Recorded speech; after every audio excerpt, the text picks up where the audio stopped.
Das sieht aus. Ich habe jetzt gerade eingekratzt, weil wir gehen ein Brot backen. Wir machen heute Baguette und die backen wir in diesen Holzofen. Das ist ein italienischer Ofen, ein Foreigner.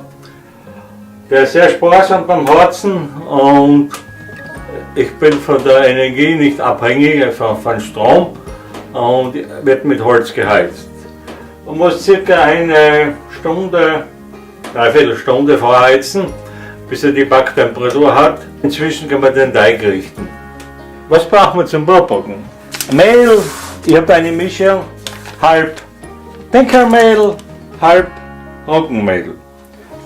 Salz, ein bisschen Kümmel, natürlich eine Germ und Wasser.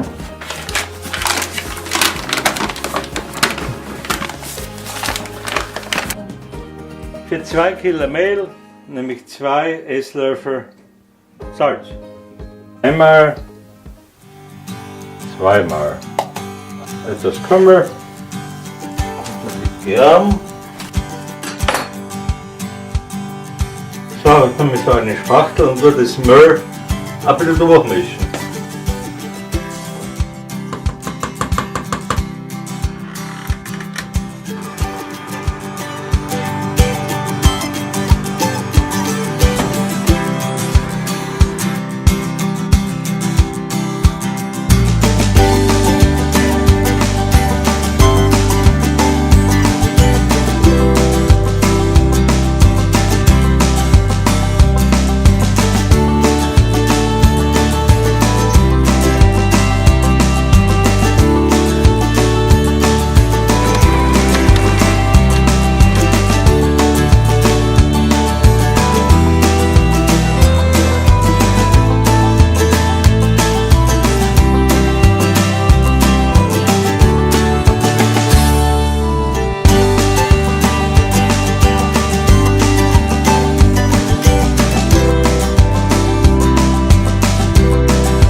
Schauen wir mal nach, was der Teig macht.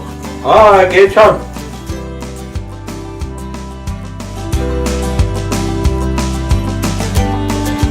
Zur Kaffeepause.